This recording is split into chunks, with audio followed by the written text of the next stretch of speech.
Baiklah, materi selanjutnya saya akan membahas mengenai jenis-jenis bahan ajar non-cetak. Di sini bahan ajar non-cetak yang pertama ada audio. Bahan ajar audio dapat membantu siswa belajar secara auditory.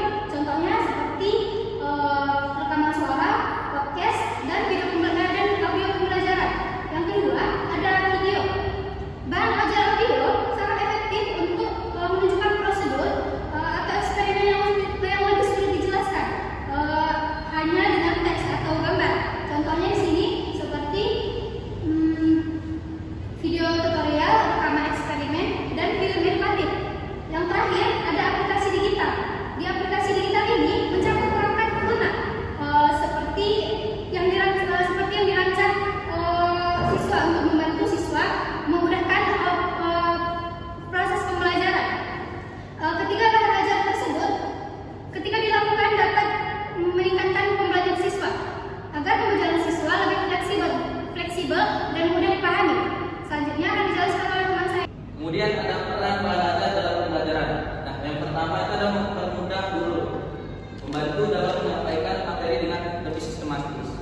Nah, jadi dengan bahan ajar ini guru dapat melakukan proses belajar mengajar dengan mudah karena sudah tersusun dan terancang di dalam bahan ajar. Kemudian yang kedua, meningkatkan pemahaman siswa, menyediakan informasi yang jelas dan terstruktur.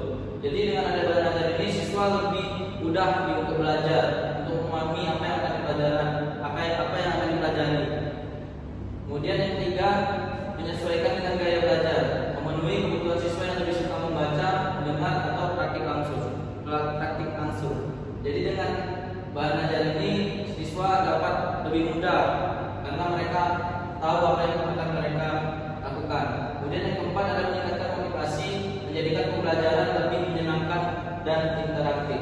Nah, dengan bahan ajar ini siswa dapat lebih berinteraktif dengan guru ataupun pendidik karena sudah terancang dan tersusun.